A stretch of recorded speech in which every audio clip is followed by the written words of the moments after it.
The Woman Experience, sponsored by Rencam Credit Union.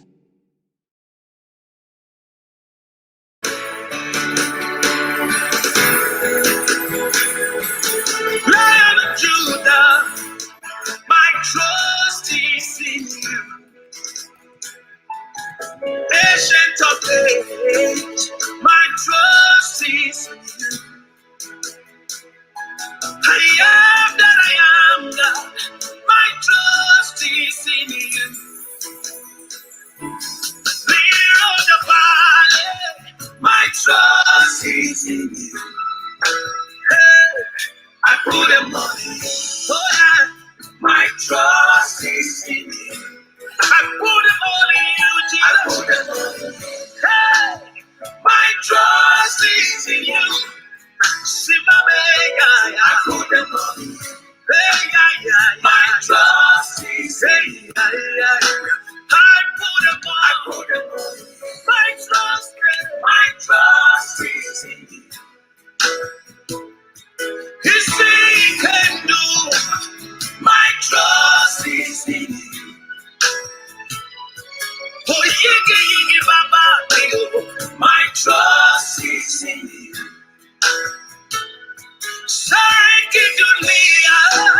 My trust is in you.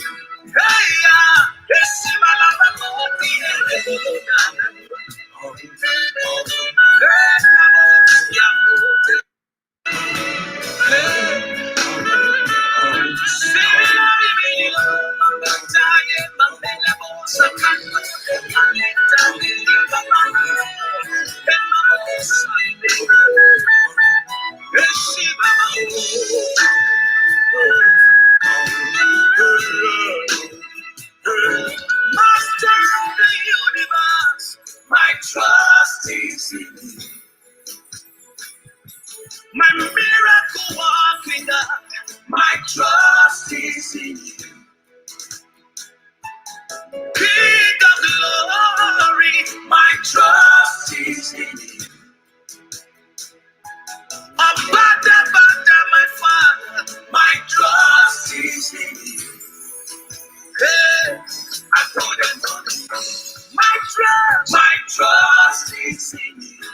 I put them all in you, Jesus. My trust is in you. I put them all in you. I put them all in you. My trust is in you.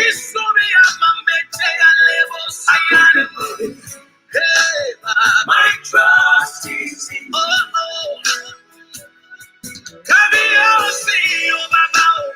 My trust is in you. Hey, I put them all in you. My trust is in you. Hey, I am a Suli, I put them all in you. Hey, my trust is in you. I put them all in you. I put them all in you. My trust is in you. In you, mighty one. I put them all in you. Lion of the tribe of Judah. My trust is in you.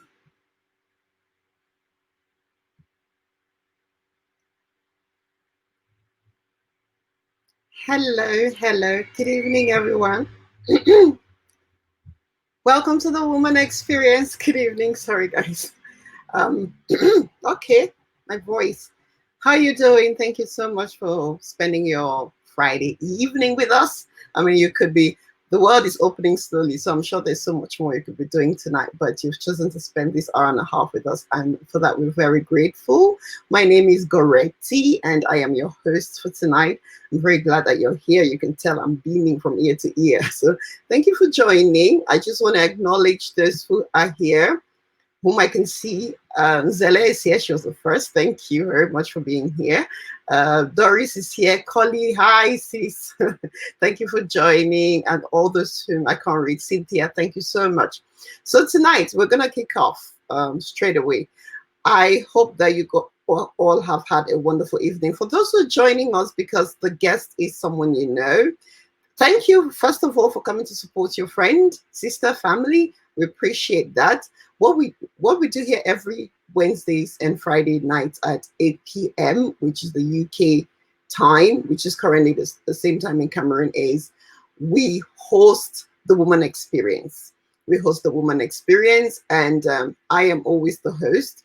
And we have our main guest of the evening, and you who is watching for the first time, or our regular TWE tribe member, you are our third guest. It's a very interactive show. We encourage that you leave all your comments, suggestions, answers, questions, leave them in the comment section. And what I try and do is during the conversation, once it's relevant to what we're talking at that point, I bring it onto the screen and then we talk about it. And if there's anything that's put up the screen that you have a response to, you know, you have a resource for, you have a suggestion to, again, leave it in the comments, because our ethos here, our aim here is to learn through our shared experiences. That's what the woman experience is about. It's a judgment-free zone, and we learn through our shared experiences. So welcome, welcome, welcome. I'm really glad you're here tonight. So I guess what tonight caught my eye a few years ago on Facebook. I saw a Cameroonian woman with bleached blonde tresses, whom you could tell wore her individualism unapologetically. You have to agree with me that it's not very common among Cameroonian women, and I think generally African women, for us, you know, we are raised to blend into the crowd. We are not raised to stand out. So that really caught my attention. Over the years, I've had the opportunity to meet and socialize with her, and I am so glad that she did not fail me. You know, sometimes first impressions leave you not wanting more. So I found that she is a very sweet woman, you know, with such a big heart, and you know, she's such a philanthropist that I admire so much about her. But behind that, her very sweet, you know, big heart, sweet personality, lies a true majesty. A woman who carries herself majestically while wearing several different hats. Sister Christine, as she's fondly called by many of us, is slowly but surely building her empire, which is very aptly branded Majestic Inc. So on the Majestic Inc., she has Majestic Consultation, through which she consults on quality improvement, corporate compliance, staff training, grievance management, and strategic planning. And then there's another arm, which is Majestic Healthcare, which is health delivery for mental health and physical health. This Majestic Touch event, which is a planning, imperial event planning and architecture. This Majestic Foods, which is food preservation and distribution. And lastly, this Majestic Touch Ministry, which is an outreach ministry. And considering that tonight we've decided to talk about panic attacks and anxiety and post-traumatic, we're going to touch very lightly on post-traumatic stress disorder. I mean, you can see from her background, you know, that she is the woman for the job. She is the woman to talk about this. So I've gone on and on and on. Oh, wow. I've gone on and on and on, but I'm just going to bring you straight to the stream. So please join me in welcoming Sister Christy Nkwain to the Woman Experience. Welcome, Sister Christy. Hello. How are you, baby? I am so good. Do you know what? I was just laughing because Doris says she's my female crush. That's why I am here. I love her to bits. Oh, that's very sweet. I'm trying to lower the volume. Okay. All right. Yeah. So you've got me on 2 devices. I can't get enough of you. Flattery will get you everywhere. But Collie says, wow, all majestic. Oh my God. I see you've got some fans. I'm very glad you're here, and you're looking beautiful as usual. I think you're just saying that because you have to. I'm your guest, and you don't want me to be mad. You know? Well, I've been sweating like crazy. Right. But thank you. You look awesome. Your face is glowing. You're just. I hope you're not pregnant. Hey, my mom. Because it looks like every other year there's a baby coming. Okay, that took me by surprise. I'm done, yeah? The shock. You done? Well, if God gives you Shock. one more, you only have to No, take it. no, no. I've closed shop. I think Mm, God has blessed us enough, you mm, know. So we're grateful for that. No, but mm. thank you for that. But before we even delve into the conversation, by the way, I want to welcome Janine, who is here, and all those who are joining us. Sister Christy, that blonde, this bleached blonde that what your signature hairstyle. Yeah. By the way, how long have you been wearing that hairstyle? Okay. My story is not simple. I came to United States in '86, Mm-hmm. and I went home at the beginning. Every 2 years, I went home, and the very first time I went to Cameroon was 1988, and I had this color Mm-hmm. hair, all Mm-hmm. purple. And so when I got to the airport, my dad came to get me from the plane, and I came down the stairs in Yaoundé, and he just came to get me straight from the plane. So I'm walking down, he looks up and he's like, "Oh, and Summer," that's how he called me. Mm-hmm. He's like, "Oh, and Summer, you never shock me." So when he said that, it gave me my permission to just go crazy, because when I was born with no hair on my body, no eyelashes, no eyebrow, nothing. I was bald. And my mom was like, "What kind of creature is this?" So I told my family that because I wasn't born with any hair, you Mm-hmm. couldn't really say my hair was black when I was born. So now I can put my hair any color that I want. So I went from purple to brown to honey, and then I ended up in white. And this was in 1985 that I just went blonde till today. And 1995, sorry. you wear it so well, so Thank so so very well. you. So and it's become that's branding at its finest, isn't it? If you think of Christy Nkwain, all you think about is that hair. So that's very good. So Christy, welcome to the Woman Experience. And for those who are joining us, thank you guys so much for joining us. So tonight we're talking about anxiety, Sister Christy. And Yeah. the past couple of weeks we've been talking a lot about mental health illnesses, because there's obviously, you and I agree that there is a need for us to talk about that, because there's so many instances and situations that there have been so many situations that have happened over the past couple of months that we know for a fact that is due to one mental illness or another. And so I am very glad that we're talking about this today. But there's this bit about mental health that we really sometimes tend to ignore, which is anxiety. And I really wanted to talk about it because personally, obviously, I know a bit about anxiety and panic attacks. Not that I've ever experienced a panic attack, touch wood, but let me touch wood for it. But I do know what anxiety is. So I just wanted you to talk a bit more on anxiety and how it differs from panic attacks. Okay. Could you permit me? I usually like to start with either a quote or some statistics. So could You I know give? what? Hold on. I really wanted to. Mhm. That's something I planned. So I wanted to read one of your quotes, which I don't want, which Okay. you stand for. Okay. She says, "This is what I stand for. We are all each other's keepers. No man or woman is better than the other or more important than the other. So, for we have been tasked with different roles for our peculiar purposes on earth for God.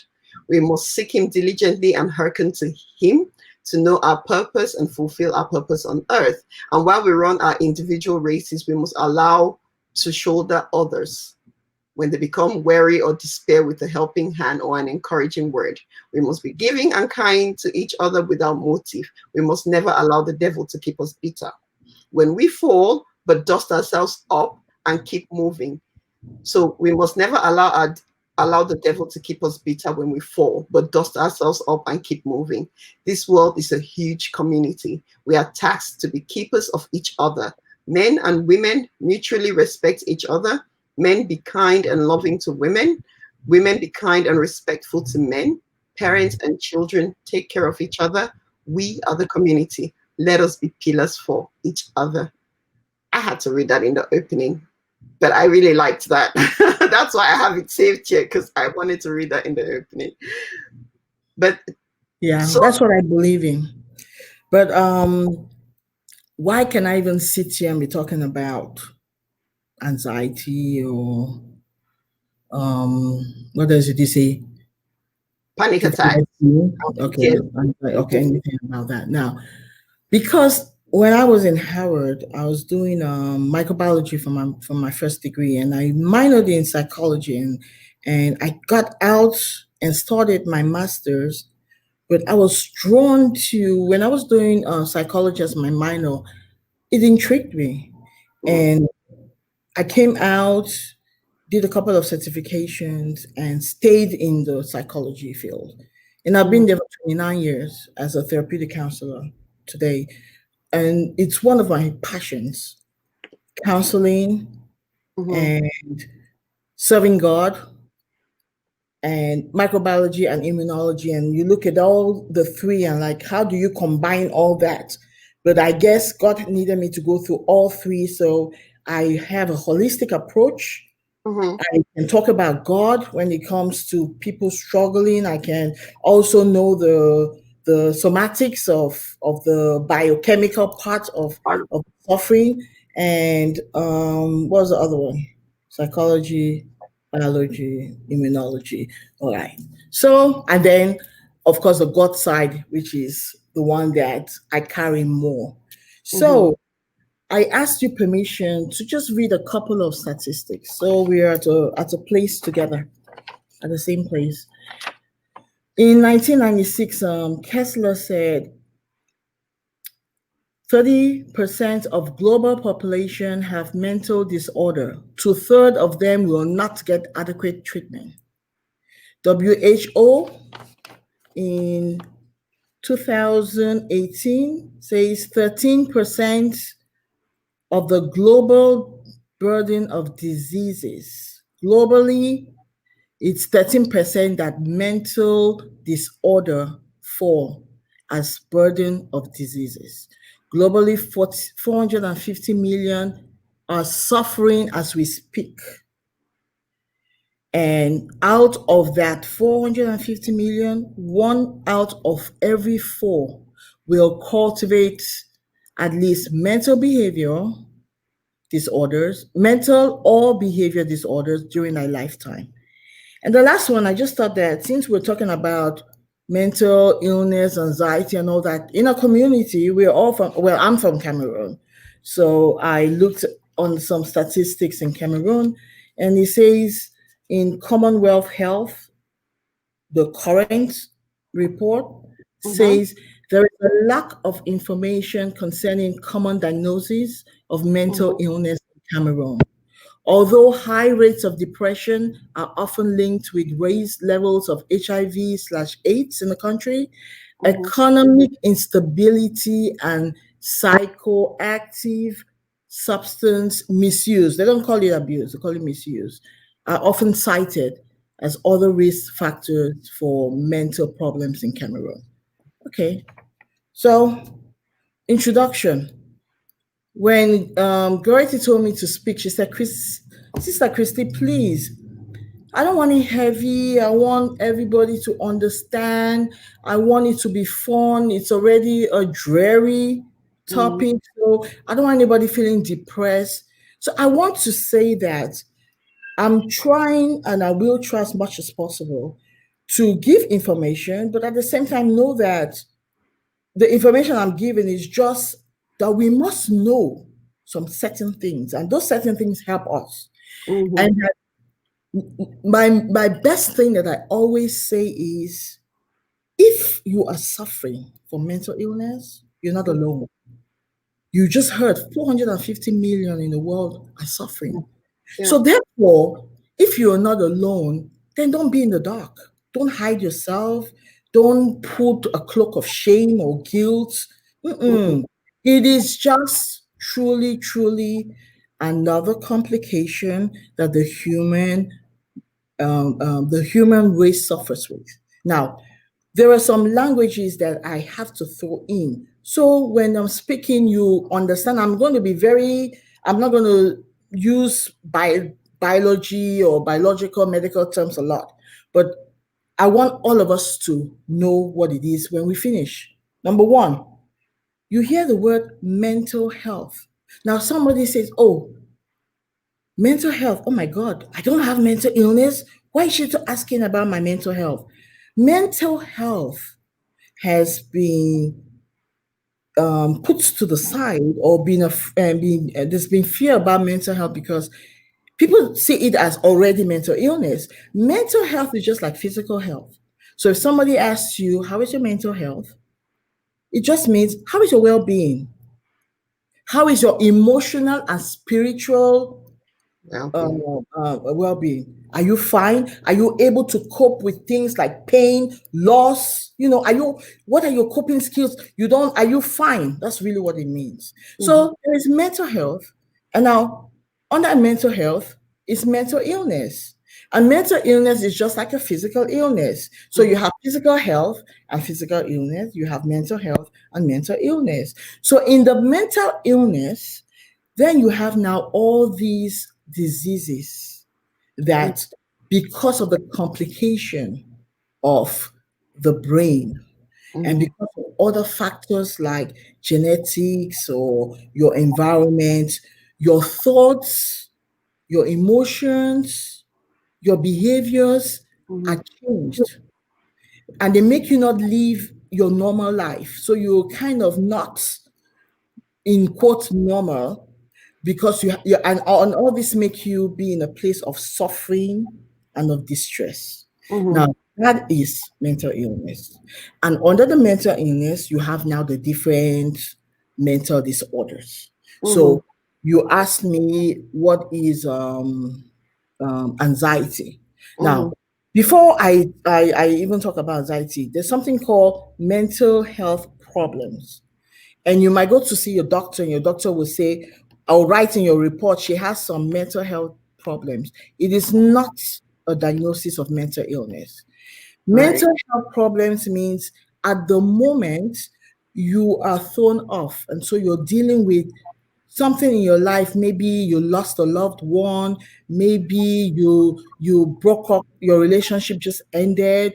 Mhm. You're dealing with something major that has affected your mental health, but it is not permanent. So Mhm. you're having some mental problems because you're exhibiting you're exhibiting some symptoms that are not your norm. And so Mhm. they would say, okay, you have mental problems at this time. They will give you some coping skills, they'll tell you what to do, and then you're fine after maybe 3 weeks, 4 weeks, a month, you're fine if you follow the coping skills. Now, when we enter into mental disorder, then we are able to say, okay, now this one, what is it? Mhm. Anxiety, Dorothy, anxiety is a normal feeling, normal. Everybody has anxiety. Everybody. I was Mhm. running here, I had anxiety because I was worried about, am I going to make it on time? Would I be able to clock in before 3 o'clock? And so I was sweating, and Mhm. all symptoms of anxiety. Everybody has anxiety, and Mhm. everybody will go in and out of anxiety. Before you die, you will Mhm. go into anxiety. What becomes a problem, or not a problem, a challenge, is when you now are not able to jump out. So you're not Right. able to calm yourself. You're not Mhm. able to go back to the norm. And you Mhm. find yourself now, things are changing. Your thoughts are changing. Your behaviors are changing. Your even your thoughts are changing, your behaviors are changing, even the way you react is changing. So then that's when you have to start worrying that, okay, this thing is going on for too long. Say you go past 1 month and you're still having the same fears and all that stuff. Then now you have to know that you must seek professional help. Mhm. When you seek professional help, the only person who can give you a diagnosis is not yourself. It's not your father. It's not Mhm. your mother. The Mhm. only people who can give you a diagnosis will be psychiatrists, psychologists, or APRN. Those are practitioner nurses who are allowed to diagnose. Right. And also licensed social workers. Now, apart from that, please do not take a name of a mental illness, a mental disorder, and put on yourself and walk around and say, "Well, people told me that I'm suffering from depression." You cannot be suffering from depression until you have been diagnosed with depression. And Mhm. signs, there are symptoms, but you are not officially that until you have received a diagnosis. Now, when you're suffering from anxiety or you have an anxiety disorder, Mhm. go into panic attacks. But it's not everybody. It Yeah. depends the type of anxiety disorder that you have. Mhm. And if there's time, we can look at some of them. But what a panic attack will be is it's a sudden um, thing that comes on you. You cannot breathe. Your Yeah. heart is beating. You're sweating. Your head is like it's about to explode. But the thing about panic attacks is when you're having a panic attack, all you're thinking is you're about to die. And if you're not about to die, you're about to lose control of something. Yeah. So that is what a panic attack is. Like you cannot not know what it is because it's really sorry. Yeah, no, sorry, go ahead. But it's sometimes even mask itself. Some people feel like they're having an actual heart attack when they're having No, panic attack. that's where I was going to go. Oh, It is one of those things that when you're having it, you swear it is a heart attack. And mhm. you will call 911 or well, I'm calling 911 here, but in UK it's 999. 999, yeah, or Yes. 111. You call okay. You call 999, 111, or 911, and all when they're asking you, "Oh, I'm dying. I'm having a heart attack. I'm having a heart attack," and that's because it is that severe. It is so pseudo heart attack, Mhm. and to enough, just thinking in terms of statistics, the highest the cause of death, the number one cause of death is heart disease, and the Okay. one that follows it is suicide. And suicide is usually one of the outcomes of anxiety and depression. Yeah. So they're kind of intertwined. And the devil is very busy. So yeah, I'm sure he made that twist and tie together. But Mhm. yeah, when people are suffering from panic attacks, they will just go berserk and will know that this is it. But the good thing is when we have enough information and when Mhm. we know the difference and we've sought professional help and we've received the diagnosis, we then can know that, this is a panic attack. Panic attack, yeah. It's not a heart attack. Yeah. And we're able to cope with it better if we are receiving help. Mhm. So that is why it's essential. If there's anything that we need to do is to get information on what are these different disorders, what are the symptoms, can I Mhm. get cured? And I'll tell you, yes, anxiety is treatable, depression is treatable, PTSD is treatable. So we're good. It's not all dark and gloomy. It's not all dark and gloomy, even though it may feel or sound dark and gloomy. Yeah, yeah. Zelet says that also, just going back on your point about self-diagnosis, says also to avoid self-diagnosis using the internet is very bad. Bad. It's Yeah. horrible. Yeah. I was a victim. I was sick in 2017. Yeah. And if you know the diagnosis that I gave myself like 28 diagnoses. Oh, this is what I have. Oh, yes, it's this one. Oh, the symptoms. Oh, and the only person who could tell me what I had was a medical doctor. Mhm. Mhm. I'm sure so many of us are very guilty of that. Yeah, Every yeah. time I have any little ache, I say, "Oh my God, it's cancer." Mhm, mhm, So mhm. I don't think you're alone on that. But I'm just going to go on a short break, and then when we come back, we'll continue on our conversation.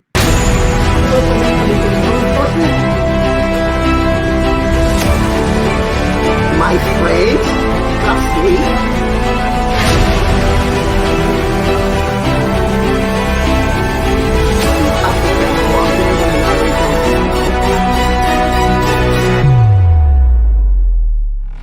The Woman Experience, sponsored by Rencam Credit Union. Hello, everyone. Good evening. Welcome back to the Woman Experience with me, Goretti, and our host of tonight, and our guest for tonight, Christy Nkwain. Thank you very much for joining us and spending your Friday with us. And we are talking broadly, we're talking mental health illnesses, but specifically, we've narrowed it down to anxiety, panic attacks, and post-traumatic stress disorder. And so before the break, we were talking about self-diagnosis, and Marie Abangawi is a therapist in Cameroon. She says, I'm going to read it just in the comment. She says, I think it's also possible and even recommendable that people know they can look up their symptoms and seek to have an idea of what disorder those symptoms could pertain to. Sometimes you can work your way to recovery without an official diagnosis. Okay, so I don't think she agrees with us not self-diagnosing ourselves, Sister Christy. No, I think she's like, well, finish what you're saying, then So I'll she say says, I that. think it is also, maybe I misread, I think it is also possible and even recommendable that people know they can look up their symptoms and seek to have an idea of what disorder those symptoms could pertain to. Sometimes you can work your way to recovery without an official diagnosis. Also, I think you're saying you have to, yeah, Yeah. I get So what you're she's saying. saying that you can work your recovery without a diagnosis. Yeah, But yeah. here in America, they want us to have a diagnosis. Now, Mhm, my own thing, which is the same, what she's saying is that know your symptoms, read it up, see, does this seem similar to what I'm going through? So that mhm, you're aware of it. And recovery, self-recovery is easy. You can begin to do things like taking care of yourself, changing your lifestyles. You can mhm. do breathing techniques. So yes, you can still be on the path to recovery without having gone to see a professional. But Yeah. what I'm trying to advise is that we abstain from giving the diagnosis, the official diagnosis to people and to ourselves without the assistance of a professional person. Professional. Yeah, I think I agree with you on that. And I get what you're saying, Marie, but I also think that sometimes internet diagnosis can be the scariest things. So you're better off for especially in the case of anxiety, to make yourself less anxious, just go and see a professional. Mhm. Yeah, just go see a professional. Sister Christy, so in your capacity as a therapeutic counselor, would you say that there's an increase in anxiety within our community? I would say yes, and not only anxiety increase, but depression, because depression is the sister of anxiety, and it usually comes along with it, Mm-hmm, and especially in the children. mm-hmm, We're seeing an increase more in the depression, mm-hmm. some anxiety, but more in depression. And it's Okay. extremely sad. It's sad because, there is a big factor that doesn't help mental illness, and that's stigma. Yes. And stigma is like a cluster of negative beliefs, negative attitudes towards mental illness, where it gets the population to reject, to not even believe, to shun off Mm-hmm. those who have mental illness. Yeah. And that also is crippling because those who are suffering don't get to go seek help because they don't want that stigma where they're looked upon as, outcast, or Mm-hmm. it even leads into the place of disrespect where somebody will say, "Oh, you're crazy," or "You're mad," or "You're colo," or "You're useless," and those Because things are just so. mental health within our community is just generalized under madness. It That's is, it. So there's a and lot it's of, all part of lack of knowledge. Lack of yeah, knowledge. Our yeah. culture, Cameroon, that I know, we really truly do not believe that the causes of mental illness can be biomedical, or Mm. can be the environment, or Mm. can be, we lean more on the fact that they could be caused by witchcraft, Mhm. demon possession, and Yeah. some are. Don't get me wrong, but we've grouped them all under that. Those are the causes, and Yeah. so Cameroon, from reading the statistics that is in the Commonwealth Health today, Mhm. shows that they don't really. It's not a priority. Mental health is not a priority in Cameroon, and Mhm. unfortunately, because of that, it affects us. It affects our children because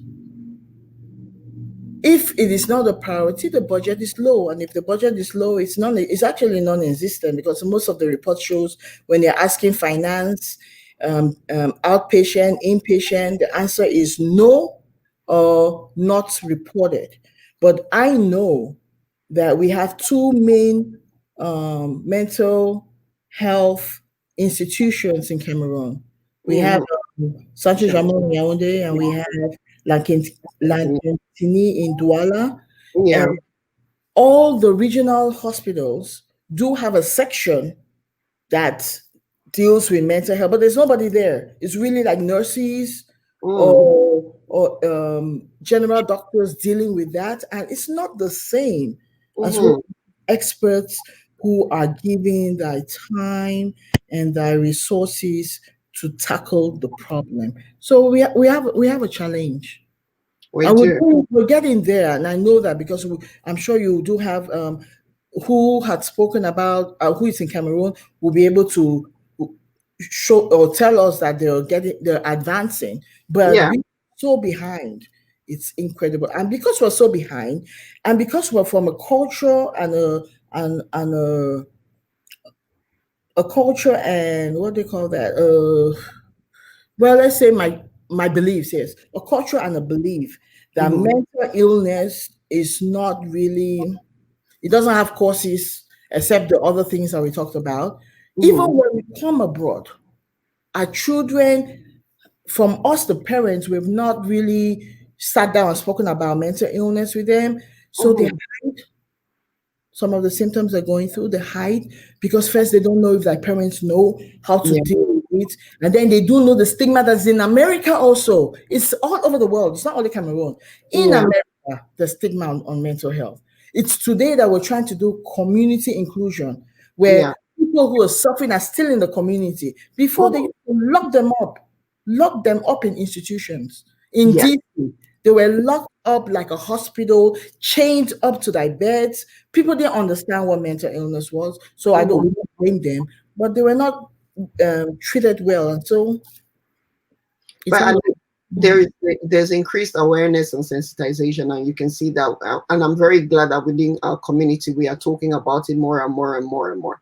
So I'm gonna read what Mimi says. Knowing your systems helps you know what help to seek. So I think that's going back on the diagnosis, getting a professional to diagnose you.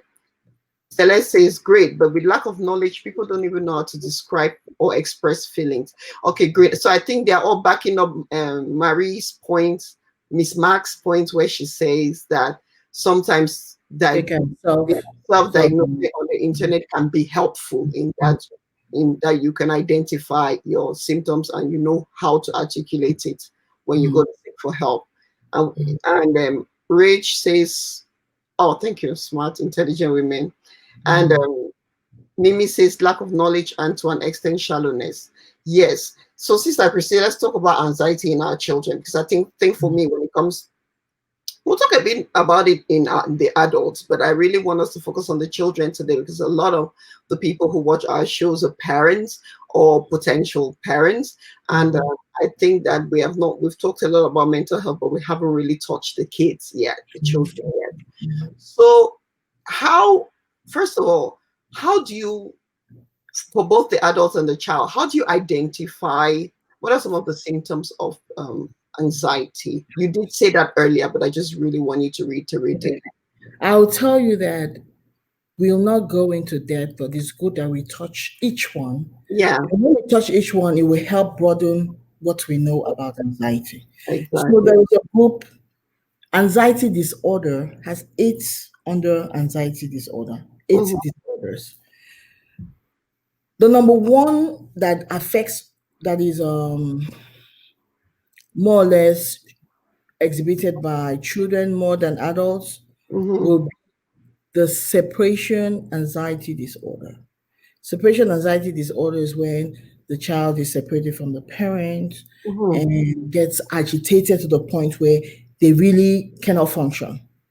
Right. So, so that one, you see the child being, I mean, crying, maybe crying nonstop, can cry for 1 week and all that. That will fall. Well, this is only if it's Right. a permanent thing, a long term thing.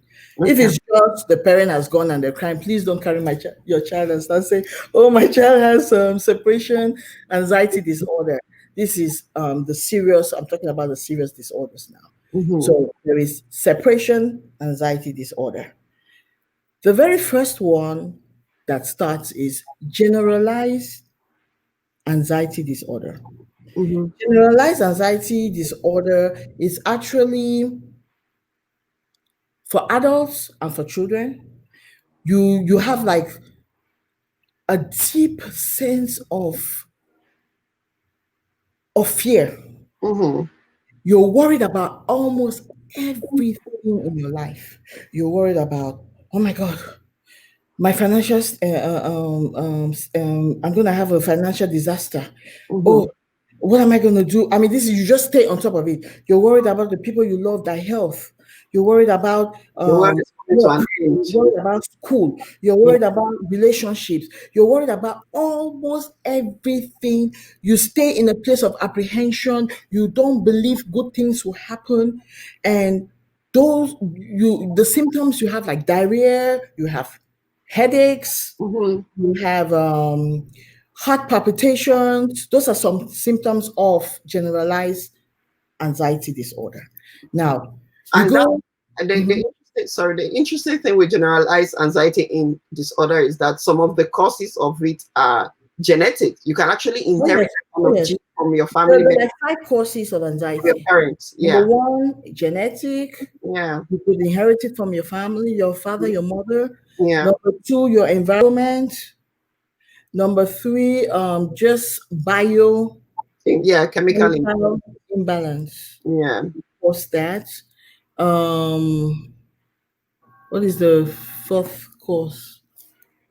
Anyway, it might come to The my head. history of drug But it abuse, gives I you, think, yes, abuse. it makes you understand that there are causes. Yeah. So it's not just you just sitting and deciding to be that way. No, there are Yeah. causes, but at the same time, there are treatment modalities that can help you with that. And we can look at that at the end. Mhm. But before you go, as I just want to reiterate that this particular generalized anxiety disorder, because Mhm. on Wednesday we our conversation was on domestic abuse. Abuse. If you find yourself in a long-term domestic abuse situation, Mhm. you can actually develop generalized anxiety disorder. So bear that in mind. Yeah. Okay. And then there's also situations that has just happened in your life that Yeah. can cause that. That's another cause of anxiety. So now Yeah. the second one is agoraphobia. Yeah. Now, agoraphobia is when you have that intense fear of going somewhere Mm-hmm. where you are not comfortable, that should you have a panic attack, you'll be able to escape. Yeah. So it's going to cause you embarrassment. So you just stay on that thing. What if I have a panic attack now? What if I go to the concert and I have a panic attack there? What if I That's agoraphobia. And Mm-hmm.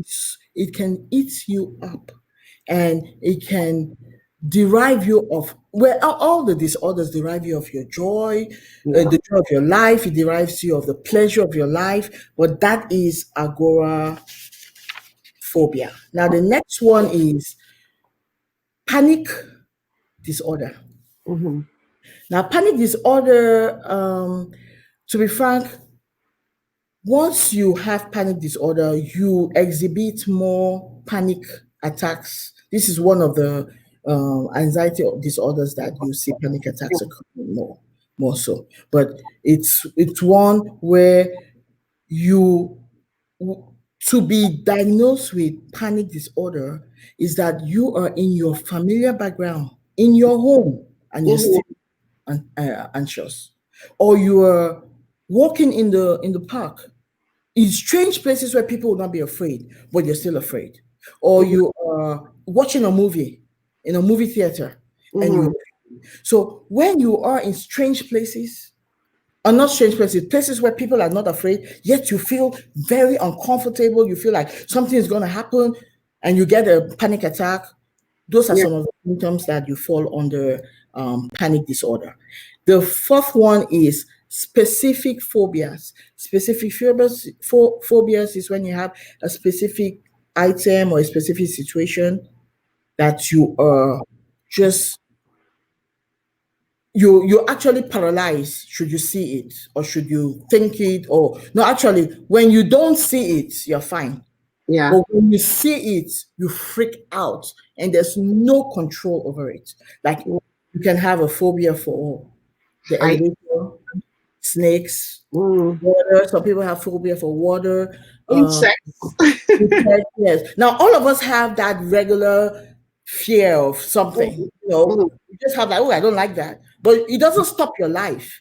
But once you are at the place where something that you're afraid of stops you from living, then you know that this is not just a regular fear or phobia. It's not a regular phobia. It's a serious clinical phobia. That's one anxiety. The next anxiety is social phobia, which is also known as social anxiety phobia. Social phobia, when people who truly believe that if I were to go somewhere and I'm talking, all people are doing is criticizing me and speaking negatively of what I'm saying and who I am and what I'm doing. And so, no. I'm not going to talk in public. I'm not going to eat in public. I'm not going to drink in public. I'm not going to do anything in public. And then what happens is, because of the fear of in your mind of all these things where most of the time it's not happening, they now stay away. So they begin to self-isolate.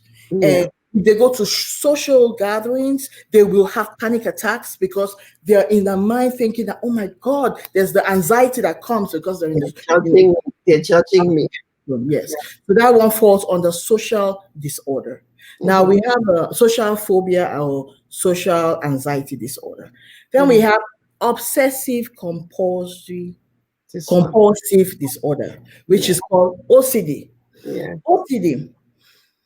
You have an intrusive, unwanted thought, and that thought is called the obsessive thought. Well, what happens is it keeps going over and over and over in your mind, and you find something to do to keep it okay, in your mind you see it as a problem, so you now have to solve that problem, and because you have to solve that problem, you have to figure out, what do I do to solve that problem?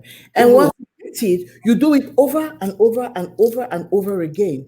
So if you get up, if you have the feeling like the whole world is just germs, oh, the paper I touch is germs, and the chair I'm sitting on is germs, and the air, oh my God, everything. So when you sit on a chair and you've touched something, you get up, you run and you wash your hands, and then you come back. And you say, oh, when you're coming back, you touch the wall, you run back and you wash your hands. So in your mind, you're washing your hands, you are washing away the germs that you think you're touching, or the germs that are around you. And so to be in control of that, you now get a habit of yours that you do over and over to maintain sanity. Now, you could also have the problem of when you go to work, you say, oh my God, I left the door open. You run back, you check the door. I mean, we all have that feeling every now and then, but when it's so OCD only comes when, if you have that feeling, you go halfway, you come back again, you go halfway, you come back again, then there's a problem. You yourself, as what she had said, the social worker had said, you can see in the symptoms that, oh my God, I do suffer from that. Now, Yeah. has it taken up my life? Am I hiding it from some people? Because most of the time you're embarrassed and so you hide it from other people. Am I Yeah. hiding it from other people? And then when those answers are coming, yes, yes, yes, it Then really you have a let problem. me look at what's going on. So maybe I'm trying to control this, and Yeah. maybe it's something that it's not me who can control. It's Yeah. treatment modalities that we'll talk about later on. Okay. Then, Before we go there, wait, hold on. Before we move on, Anred says I suffer from OCD. mhm. And that's very brave of you to admit that publicly, Anred. But anyway, you are No, one. many people do. I Many have people do. I have Mhm. suffered from OCD for years, but I learned how to manage it. Oh yeah, and Yeah. you know, OCD especially because we're going to talk a bit about children. Mhm. OCD mostly starts around puberty, you Mhm. know, or so you should, especially for parents who have young children or who have children in their teenage years, you want to watch that because when they're going through these biological transformations, that's when OCD starts. So you want to pick up any repetitive habits or Mhm. any, yeah, it's often physical. It's Mhm. often physical, but Mhm. sometimes it can be little things like a child always doing their nail. Like it can be Mhm. little things, but a lot Mhm. of the times it's like cleaning all the time or manifest itself in something that so it's worth picking up. But also, as she said, as a testimony, it's manageable It because is, once you get to know that that's what you have, you yeah, now begin to stop yourself. Or you, there are many things that you walking through or working with somebody else or working with yourself, you figure out how to I'll get help. not, truly, as I say, if it is paralyzing your life, Yes, it's stopping you from living a normal life because you already have enough stresses, but it's stressing you and keeping you distressed. Then there's a problem. Seek yeah, help. Yes, most women. Their own could be the kitchen must be clean. It's a yes, control thing, and they get all worked up when someone you've cleaned your kitchen, somebody puts dirty plate in the sink, and you're screaming. But if you look at it and that's how you've been, you have to be able to stop yourself and say, "Oh well." And when you begin to say, oh well, every day or every now and then, you let it go, you realize that the issue that you kept running to clean it was that in your mind it was about controlling, keeping your life without stress. So yeah, you're controlling your stressors. But as you're controlling your stressors, you're also doing these habits that other people are seeing, your children are seeing. Now, I'm yeah, giving you all these different anxiety disorders because our children suffer all these different anxieties. So that's yeah. why I'm going by them one by No, one. And definitely. the So last one, no, again, just before you go, the last one I wanted to add mhm, something that's mhm, very, very common is nail biting. Nail biting has actually been classed as OCD. So if you have a child who or an adult that you see is constantly biting their nails, biting the skin off their nails, that is a form of OCD. So mhm. parents, adults, let's watch out for those. Yes. Okay. Oh, And the last one is what is known as post-traumatic right. stress Yeah. disorder. And when for somebody who has experienced a trauma, a serious trauma, we're talking about something like war, Yeah. something like what we're having in Cameroon today, or under definition, it's called like a conflict because it's not yet a war. It's not a war. Yeah. If you're going through conflict like Boko Haram or the tidings of what's happening with Amazonia and what's happening in Cameroon. Yeah. That's like conflict. If you've gone through a serious accident or Yeah. you've gone through a personal violence like sexual violence, rape, or you've gone through a physical violence, Yeah. or you've gone through emotional violence. Those are some serious traumas that have now incarceration. You've been in jail. Yeah. Even if it's one day, some people will respond differently because it actually differs according to who it affects. If you've Yeah. been in jail, if you've suffered a disaster like hurricanes, like um, earthquakes, today COVID-19, what we are in is Oh truly yeah. where post COVID-19 and even today, some people are suffering with PTS. Empty. Yeah. What it is beyond the trauma, they continue to live the terror. It never goes away. Yeah. So and if it's triggered, say you were in the war and then you hear and you think that's a gun. You now just jump on the floor and you're acting like you're in the war, you're crawling and you're screaming and You you're rolling. repeat, you Yes. repeat that moment of Yes, that you trauma. repeat it Yeah. over and over and Yeah. over and over and over again if it's triggered. Now, Yeah. once you get the diagnosis and you know that you have it, it's also treatable because you either now try to avoid the triggers, but even if you get the trigger, you're able to contain the Yeah. response. You don't Yeah. just go straight into relieving the trauma. So you Yeah. have symptoms like flashback, Yeah. nightmares. Yeah. You have you feel you isolate yourself. These are some symptoms of PTSD. Yeah. You have body aches that you cannot explain them. You get up in the morning, all your body is aching you chronically. You're like, when will this? No reason whatsoever. Hyper arousal is another symptom. Mm-hmm. We have children. It is good to keep looking at them and watching them.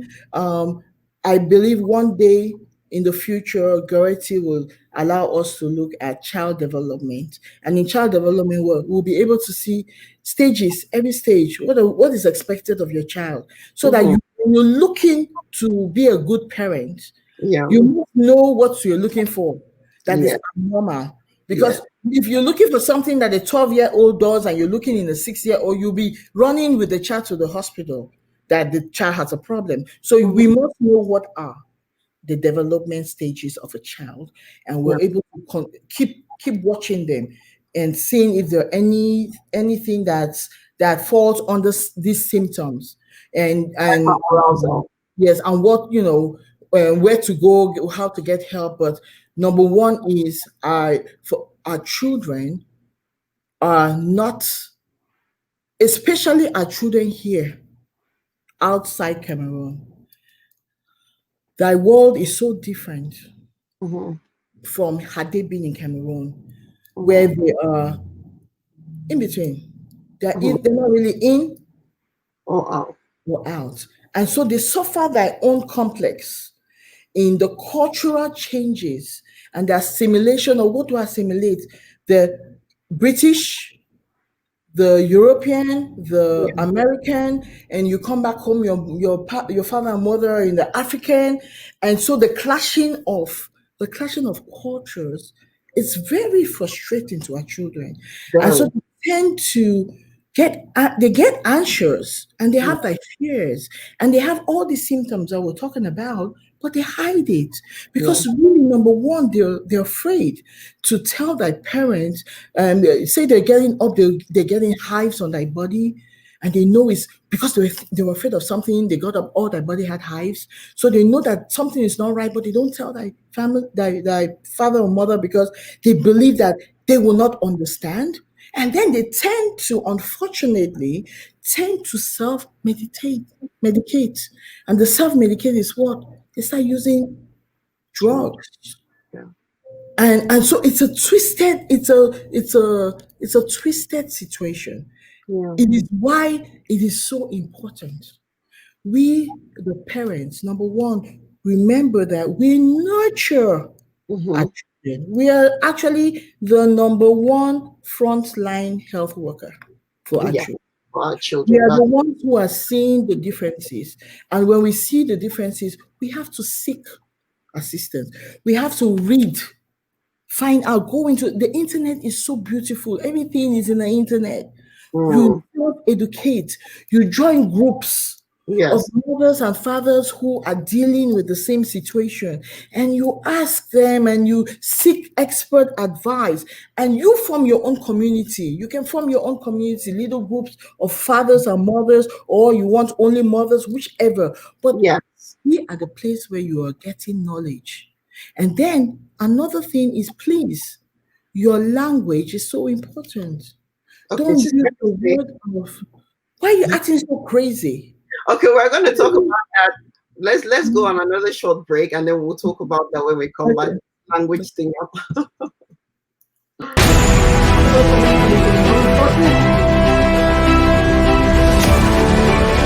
My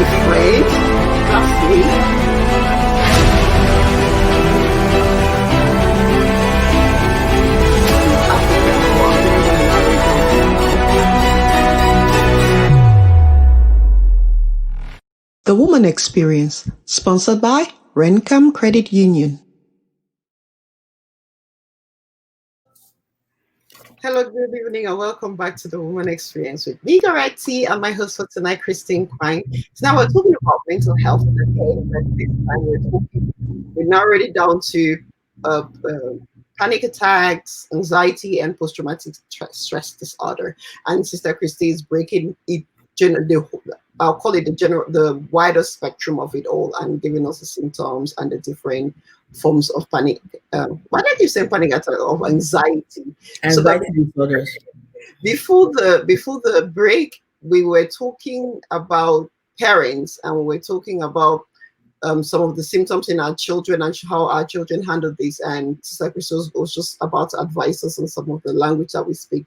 But just before that, I want to read Rachel's comment. She says, parents in the diaspora too are the problem.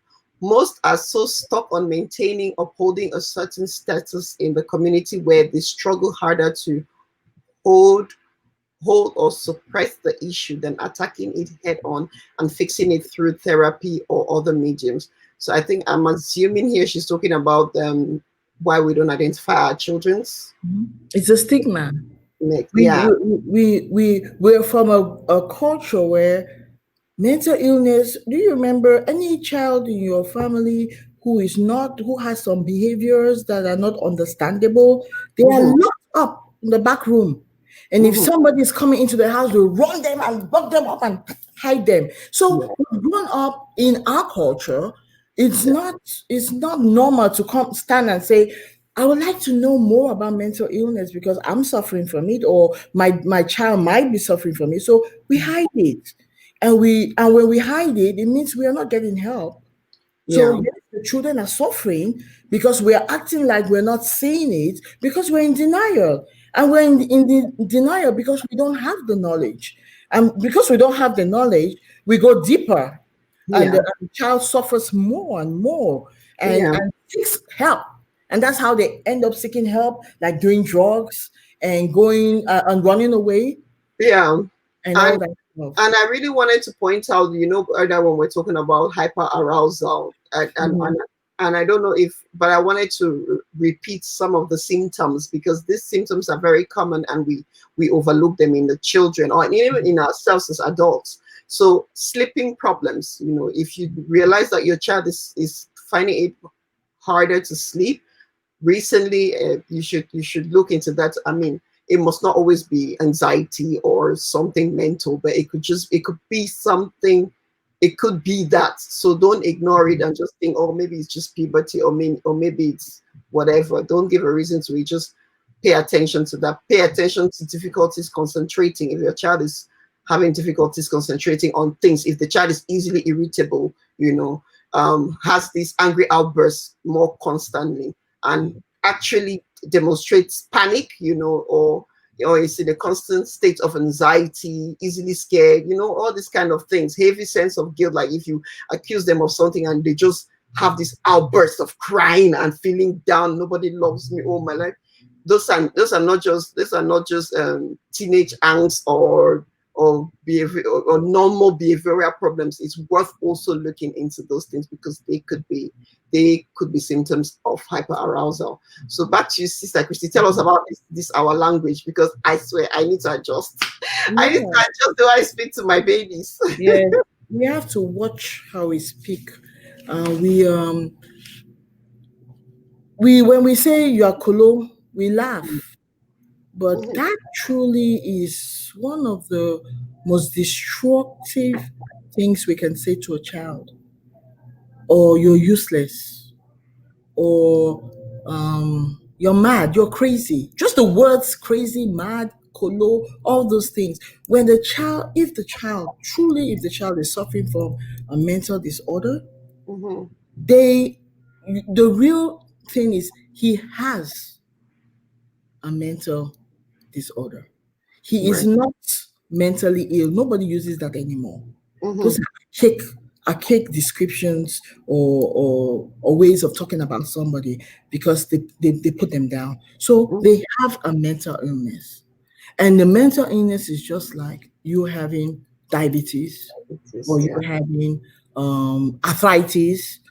It's just it's normal. So you now, as the mother or the father, you have to, and it's really more the mothers who are tasked to doing this because they're the caretakers, and Yeah. so they spend more time usually with the children. The child must feel that they can trust you to tell you, because some symptoms you will not see. You Yes. cannot see some symptoms. They are the ones who know them. Who sometimes they get up in the night like 10 times to use the bathroom. That's not normal. And it could be physical, but more so, it could be a mental So. disorder. They have hot flashes, hot flushes.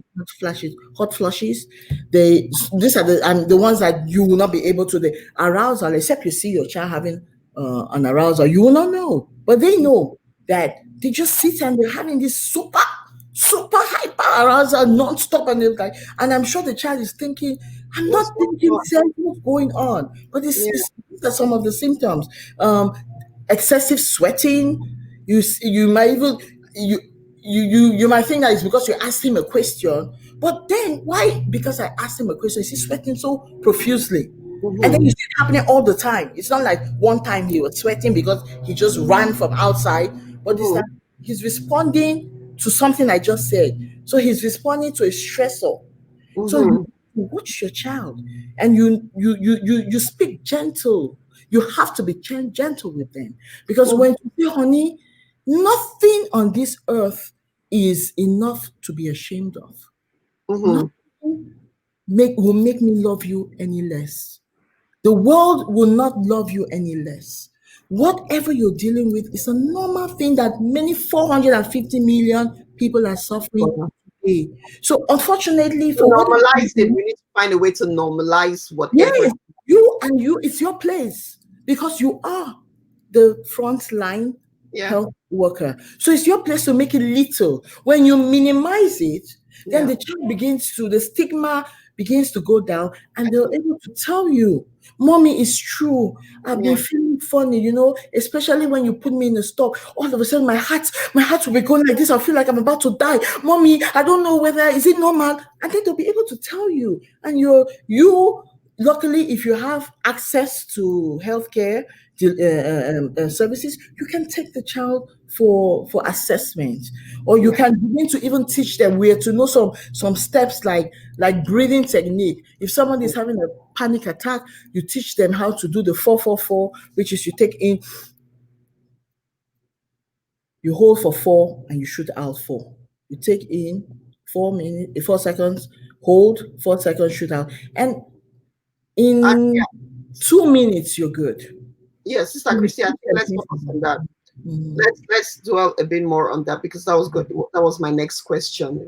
So now we've understood all these different forms of anxiety and how they present themselves. So what are some of the tools that me as a parent or a caregiver can use to help the child, and or what are also some of the tools that as an adult suffering from anxiety right now, what are some of the tools that could help me? Just simple. Okay. When you're suffering from mental disorder, it means that anything heightens the disorder. So, as a Mm-hmm, parent, number one, I'll tell you, begin to look out and prevent abuse, prevent neglect, mm-hmm, prevent um no, prevent abuse and neglect. Now, under abuse, you have physical, you yeah. have sexual, Mm-hmm. you have emotional. You don't even be part of that. Don't be This part of the abuse, look because at that only triggers the child even more to plunge further into gloom. First of all, they're suffering already. They're in yeah, distress. And then you, the mother, you're the one using your mouth to curse them. curse them further. Yes, so you're truly, you're of no good. You'll never make it. Mm-hmm. You lazy. And most of the time, they suffer intense fatigue. And because they suffer intense fatigue, you misconstrue it as laziness. And so you use the words like, you Gosh, lazy fool. I'm Get up so and clean your room. And when the child is paralyzed yeah. and don't understand why they don't have any energy. They're just not motivated to do anything, but Yeah. you're calling it laziness, and they know they're not lazy, but they don't understand why they can't do it. And, Right. and like I said, anxiety is the brother of depression.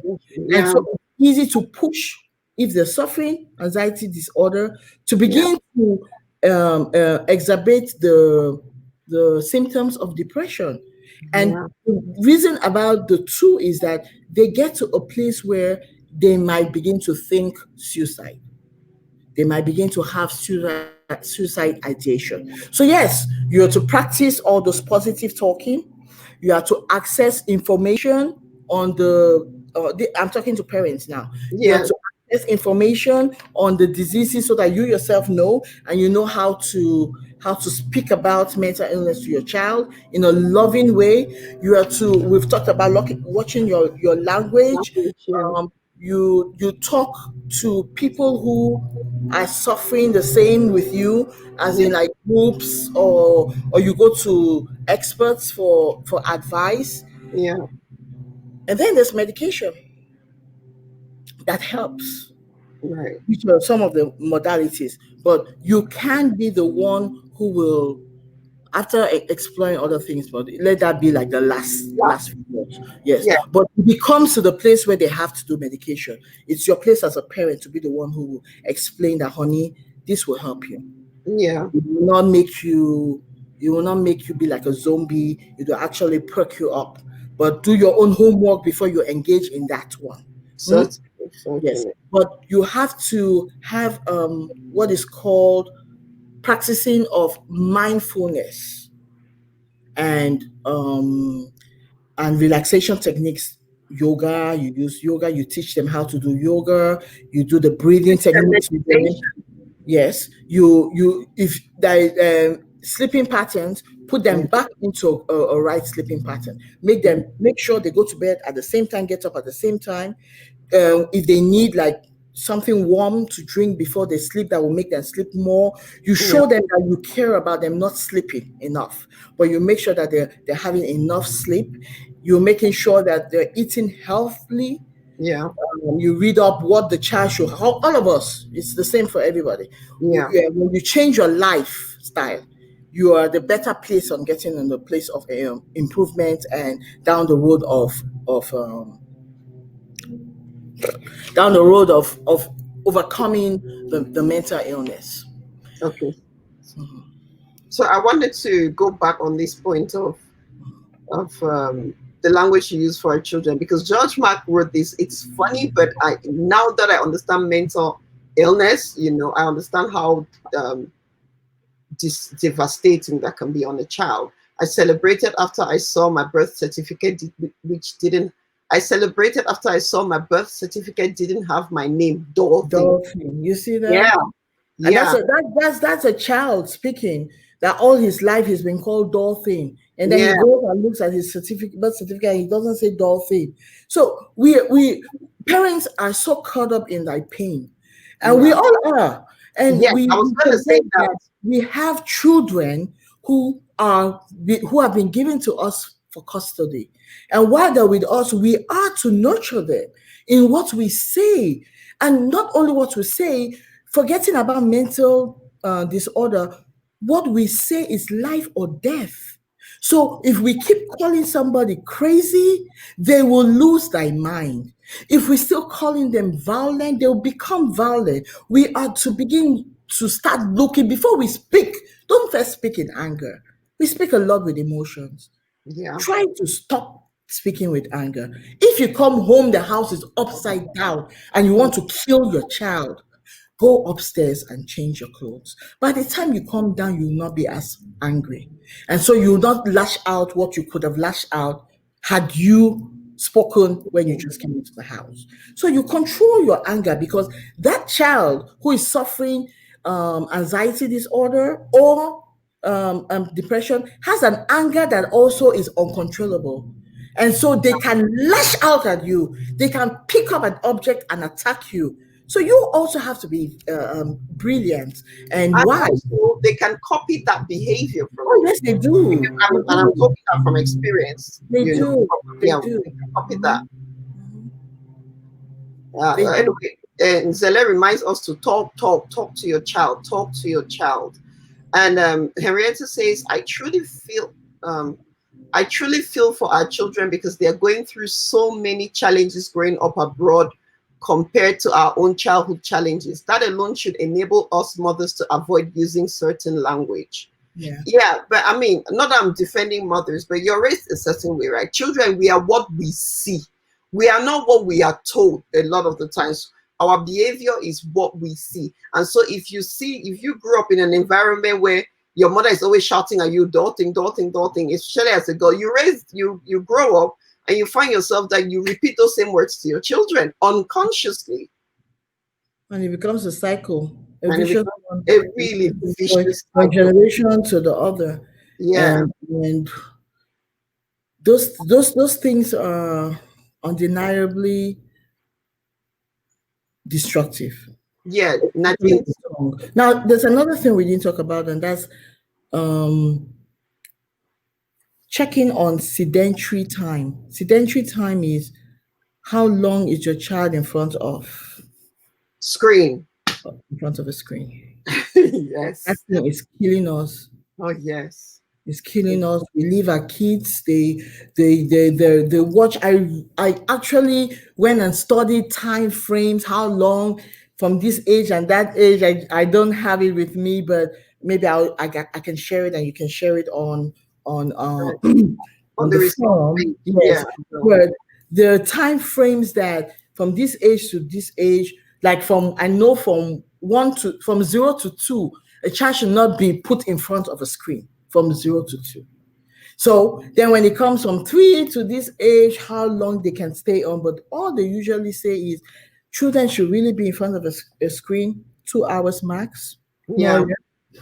they should be working on we're talking about changing lifestyles, Yeah. exercising, doing when playing basketball or jumping rope or swimming, playing with the family, doing games in the house, which also helps a lot because those who are suffering from mental disorder suffer a Yeah. lot from self-isolation. So when Yes. you're engaging your child in activities, taking them out or within the house, it Yeah. also takes away those symptoms and Yeah. makes them live again a normal life. So it's one of those things that you want to look at. How long are you leaving your children to be in front of a computer, a television? Do you have the statistics? Because I do you do. have what you found? Because the statistics you found. Because Uh-huh. Munchka is asking, please let us know Okay. how long kids can stay in front You of want the. me to look for it and read it?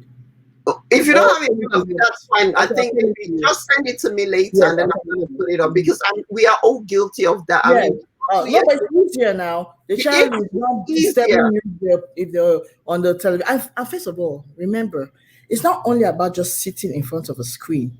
It's what is on the They are screen. watching. Yes. What they're watching, most of Yeah. the time, say I'm suffering from fears, panic disorder, or I have phobias, and I see the things that will trigger my my disorder. Yeah. I put on the TV and I'm watching spiders, and in the night I'm having these nightmares. I'm having these cold sweats. I'm having these hot flushes. So it's you, and the worst one is the part on kids watching all these sexual, things that are not their age. So Yeah, the more like in you that use them space, they on, add between yes, appropriate they're not content. Yeah, appropriate age. true. Yes, they end up, and not only are they going there, it's being popped up on Yeah, thy screen. And I yeah, watched something today where a couple was talking about their child, and that their child on his own was it a iPad, on his own iPad, when she opened it up, the ad that came out was a sexual, inappropriate ad, and he was talking about homosexual and bestiality, and she brought it to them and said, "Daddy, mommy, see what is on my," and they told her, "Don't," they took it and put it off, but then they went back and opened the app that she was in, but that Yeah. app did not come up. They took her pictures, put it in front as if it was her. It did not come up. As soon as they called her back, and she opened it, it came up. So it's like those ads are like they know when it's a child. I don't know what's going on, but the world we're moving into different in a different era where magnet. I'm sounding.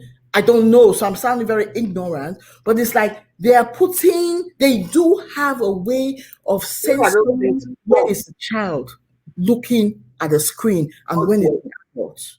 Mm. So it's for those reasons we have to check on those sedentary times that the kids are in front of the screen. Yeah, I think those things are called bots or something. I hear my husband use that word quite a bit. I totally agree with you, and I think everybody's agreeing with you with these screen times, because the thing is, especially like you said, they watch the screens are often watched in isolation because we have all these mobile devices that they watch on. So it's very hard for you to monitor. And like I know personally, I have tried to put parental guidance on YouTube. But the things that a 5-year-old will just take your phone and get yeah. How did you get there? They are way beyond us. Our children are way beyond us. So there's nothing that they can go through, they can break, or the ads break what you have put on. That's how it's made. Now, what I know that some parents do is they give a time frame. So from this time to this time, you can use your phone, your this, your that. But as soon as it's bedtime, drop your phone. No TV in the bedroom. No how do they call those things again? Tablets. No tablets in the bedroom. And it works for some houses. I don't know if it will work for everybody, but that helps. The parent just has to be really disciplined, because it doesn't help that a lot of us, I'm sure a lot of us are guilty of this, that you make this rule today and then tomorrow you completely ignore it. You just have to be really disciplined to maintain that for the child, because like we're talking about anxiety and panic attacks and post-traumatic stress disorders. We're trying to find ways, we're linking ways how this screen time, can affect these children in ways that are not physically visible to us. So let us bear that in mind. Christy, wow, we're almost at the end of this, but this has been good. I really want us, before we go, let's touch a bit on the relationship between mental illness and Christianity. I know for sure that is a conversation on its own, but that is our reality, like you said, isn't it? Earlier you mentioned that we attached it because our culture attached a lot mental illness to spiritual reasons. So let's talk a bit about that. What is the relationship between mental illness and Christianity, and how can we try and, I don't know, help in whatever form for with a clear difference, Well, first, using Cameroon, because that's where majority of us are from. Yeah. It's too, in Cameroon, like I said, we lack a solid mental health service delivery. Mm-hmm. We're hoping that we'll get better. Some of us who are out here, who have experience, who are experts, or who are just advocates, can look into opening up NGOs that provide information, education, and all that stuff. But the history of Cameroon or of mainly Africa too, is because of the lack of the medical treatment, which encompasses Diagnosis and medication, therapy, psychotherapy, changing lifestyles. Now under psychotherapy, you have talk therapy, you have what is called exposure therapy. So those who are afraid of a particular thing are exposed to it and build on getting confidence over not fearing them. So it's a particular type of therapy. And then the other last one is called cognitive behavior therapy. And with the cognitive behavior therapy, they get the child or the adult to address their emotions and their thoughts and their behaviors. And when they address it, then they look at what is the alternative to behave, to way of behaving or thinking, and they work on that, on the switching. So that's that type of technique. Then the stress management techniques. So they don't have that, and because they don't have that, they had to look for where to go, and they went either to, and who to blame since they didn't know what the causes were. Yeah. Right. So they went either to a traditional doctor or they went to church. Yeah. Because in the church are spiritual healers. There are some pastors who have the anointing of healing. And so that's the only two things truly that stands today as the main treatments for mental illness. And in the church part, there is truth to a man of God or a woman of God praying and trying to rid you of but that's only if it's a demonic spirit. Some are. The Bible tells us that the Lord did deliver people of demons. Yes. The man in God. Yeah. Anybody has a chance can go look it up. It's Mark 5. He delivered him. He had a legion of demons. So to the people, he was a madman and he had a mental disorder. He was tearing himself up with stones and anything he could find. And then people were running away from him. But God came and delivered him just by speaking to the demons. So there is truth in that. But it's not everything when a child or adult is suffering that is truly a demonic thing or witchcraft or a curse. So once you have the medical, which is the number one treatment modality that is able to tackle you, and then if you are a Christian and you are being prayed on, it's just like double treatment. But you cannot we cannot truly, if there's anything I can say to the Goretti is that we need to beef up our medical approach in Cameroon, because we shouldn't rely on the spiritual only. Yes, we are relying mainly on the spiritual and the traditional man who will do, traditional doctor who will do the herbs. But guess what? Most of them, their diagnosis will be a curse, a generational curse, and a family member who is jealous of you, or you are possessed by demons, or so.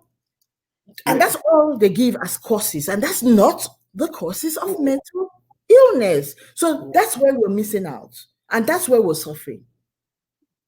Now, our God is able, and He can cure us of everything. So it's always good to have the spiritual part. But just as we have the spiritual part with physical illness, we have diabetes. Don't we still go to the doctor and get medication? We do. Church, are you understanding? So there's still the double of improving your life. So you're improving your life and you're making it more profitable and more sound. But you're not just relying only on that. Yeah, that's true. So someone's asking you, Rosemary says, well, let me read some before I go on. Henrietta says, we truly lack service provision back in Cameroon, and it's painful to know that it's usually private and voluntary sector that is trying to assist in the delivering services to the community. And if you're watching us from Cameroon, Miss Mag is on here, Maria Banga, and she can be of great help to you if you're looking towards anything therapy related in Cameroon or mental health stigma. Mental health illnesses or mental health stigmatization. Diane says social media is tricky because exposure is a treatment protocol for most anxiety disorders. So because exposure is a treatment protocol for really okay. Didn't know that. Learned that today. My question, oh sorry, my question is, Henriette says, how do we, I don't even know. I want, sorry, I'm so sorry. There's another question she asked. Rosemary says, Christy, what is your take on the current meds for anxiety? And Diang, you're in the comments. I want to hear your response to that. Well, remember, I'm in the mental health field, and we give out, we support medication, Yeah. but it is not something where I would advise a family to just go in and the doctor says we're gonna put your child on medication or put you on medication, and you just say, okay, let's do it. It should be something where you go and research on it, you look at the side effects, you weigh it, whether it's something you want to do or not do. You talk to people, those who have taken it, you read on people's experiences with it, and if in the long run it helps, then you make that decision to do it. Okay. Examples that they use is Valium. Valium is one of the medications that are used for anxiety, and another one would be diazepam. I don't know if it's the same in England, but here in America it's called diazepam. Those are used for anxiety, and they're benzodiazepines, and they use that now because most people who come with anxiety disorder also come with a brother, which is depression. They might also put you on antidepressants, and now all these medications, all these psychotropic medications have some serious side effects, because once you start taking the meds, then they have to put you on medications to counter the side effects. It's like it's a decision you should sit and think on. It's not something you should make very, very. Yeah. Henrietta agrees with you. She says, I believe more on the social than medical model in managing mental health problems because of the addictive nature of most meds. The antidepressants are usually not addictive, but the benzodiazepines are addictive, and you might find yourself getting hooked on it. So yes, it's very. Honestly, Sister Christy, thank you so much for this conversation. I have personally learned a lot, and I hope that we have all learned some ways to help our children or ourselves, those of us who suffer from some form of anxiety. It is worth nipping that in the bud. If you do recognize any of those symptoms, take yourself, get medical diagnosis, so you know exactly what you're dealing with, because there's so many coping mechanisms that you can use. Sister Christy, one final thing. So for a mother who is watching us, say from Cameroon today, also or some remote area that doesn't really have enough access to mental health illnesses, what would you advise them if they realize that a child of theirs is exhibiting any of these symptoms of anxiety, maybe not sleeping well? I mean, you said that before, but I kind of thought that maybe it's just for us in the West. But is there anything you want to add to that? Well, the only difference would be the mother, unfortunately, the mommy will not be able to run to Santo Jamo or Lankentini, will not be able to run to those private hospitals because they are expensive, and she will not have the money to pay. So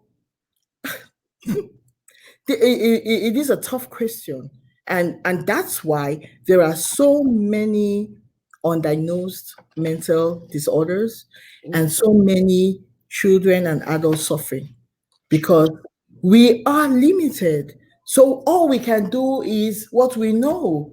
And what we know is we will grab the child, we will run to the church, we will ask that the child be prayed for, we will grab the child, we will run to the traditional doctor.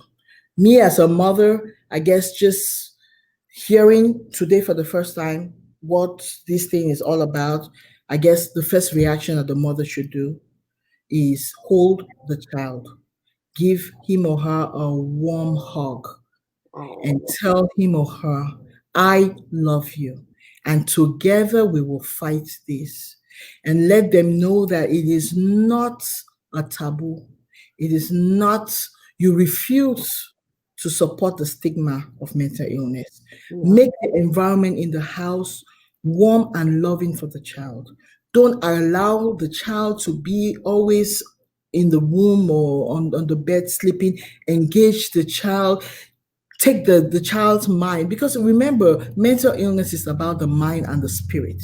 yeah, So if you take the child to church, you the church will work on helping the child with the spiritual part, but yeah, in the part of the mind part, you also have to make the child have the main thing about mental disorder is that you begin to have no self-worth, and you don't even see people with self-worth. So your own self, you think of nothing of yourself. So you are to build that child up back. And as yeah, you're building the child up, hopefully we will get to a place where somebody around you who knows one or two things, because the mommy cannot go on the internet, doesn't know how to go on the internet. I'm talking about a mommy, you understand? So mm-hmm. hopefully God, who is very full of loving kindness, will send somebody who knows somebody who can help the child. But in the interim, love the child. Love the. Love conquers many things, I including love. mental illness. I really love that. Love the child. I like that. Diang says that, who is our cognitive therapist who is watching tonight. He says, I will always stand by the NICE guidelines, NICE. The combination of both is perfect, but because anxiety in most cases generates from maladaptive cognitions, I will advise for individuals to concentrate on developing coping skills and use medication as a last resort. And John Collins says, I think the starting point of treatment for mental health illnesses is CBT, which is cognitive behavioral therapy, which is not being used with the Afro-Caribbean background. All they do is to start them with high doses of medication. Rosemary says that we should also know that there are herbal concoctions in Cameroon that actually help with mental disorders. They should not be underestimated. So, but I think regardless, I will go with the final thing you said, which is just make the child know that they are loved, loved, loved, and love on your child to prevent any, to try and help, or but most importantly, show them enough love in the right way so that you prevent it from even developing. Correct. There was a study done in, I think it was Uganda, and they Mm-hmm, looked at um, the different treatments and what was working. And mm-hmm, they said that concerning the traditional medicine, that mm-hmm, it was a good place actually in the with the lack of the regular medical treatment, it was mm-hmm. a good place to start. But the only thing we did is that with the traditional doctors is that they also, and that's why I'm saying that there can be a collaboration between medical, spiritual, and the traditional. Mm-hmm. When I say there be a collaboration, is that the traditional doctors also are giving knowledge and information Mm-hmm. to practice better practices, because Mm-hmm. they tend to do the tying of the patients to trees, to anywhere. Like you go to a traditional doctor and you're walking down, because I've been to one, you see patients, people's children and husbands and wives are tied to trees with huge chains. Now, I cannot see how that will help the person Yeah, who whose whose issue that they're suffering is yeah, really truly about what they perceive as the treatment of others onto themselves. So those are the places where I think spiritual should get some knowledge. Traditional doctors should top up their knowledge and education, and we also truly just beef up the part that is so lacking in Cameroon, and we'll be better. We'll have a better approach. which is the medical. The part that's most lacking, the medical side of it. Very lucky. Hi, Christy. Thank you. We've done an hour and 40 minutes, and I thank every single one of you. I mean, everyone's saying, Jiang says, intelligent guest, very knowledgeable. Your papa put in money for correct place. Thank you. That's really good. Let me tell you something before I go. When I Yeah. told my dad that I was in the psychology field, he said, be very careful. Mhm. I had an uncle who worked with, and he used the word, with crazy people and ended up being crazy. And I told my dad, then I wasn't even like really where I am now. I'm like, Papa, it will not happen to me. But Mhm. but when I was doing like individual counseling or group counseling, I would be hearing people's problems and I used to take it home. And I would get up in the night having sweats and Yeah. taking people's experiences. And so it's not, it's one of those complex, Yeah. it's a complex part of the world. And for those who are in it, I dope my hat to them, because you can easily be sucked in seriously. And Yeah. if you don't have a lifestyle that helps you, gives you your own coping skills, your Yeah. own staying healthy, you can easily also become a patient. Yeah, Oh, but it's a beautiful thing. it's a beautiful thing. It's a Yeah, beautiful. I agree with you. I had my friend who was into social work and she left. She told me that she was going crazy. She was bringing people's problems to her house and she needed to change career. And like I said to you behind the scenes, I said, I'm an empath. There's no way I can work in that field because it will drive me literally mad. But I thank you for that, Sister Christy. So many people, and about the chains though, a couple of people are just saying that the patients that are chained in psychiatric um, by those traditional doctors are mainly those who are aggressive, and it actually happens here in mental wards in the West, where patients Mhm. are sometimes having to be held Mhm. down. So But because of human rights, the chaining is not as inhumane as it used yeah, to be. So there's always like the allowance, even though they're chained, they're still giving the allowance to put their hands left and right. So there's still some modalities made, mhm, for those who are chained. see, when I think about Cameroon, and this is just me personal, for the guests that we've had on the Woman Experience so far, the wealth of knowledge that you all possess, I think about Cameroon, and my heart really bleeds because this is what we could have taken back home, all this knowledge, and really made Cameroon, our home, the utopia that we all dream of. I about 5 years ago, I went home and I saw the prime minister. Then it was Prime Minister Yang, and I spoke to him about the total what I call the dysfunction of our mental health system, Mhm. and he was very interested though. But as many countries in Africa, we cannot really always just rely on the government.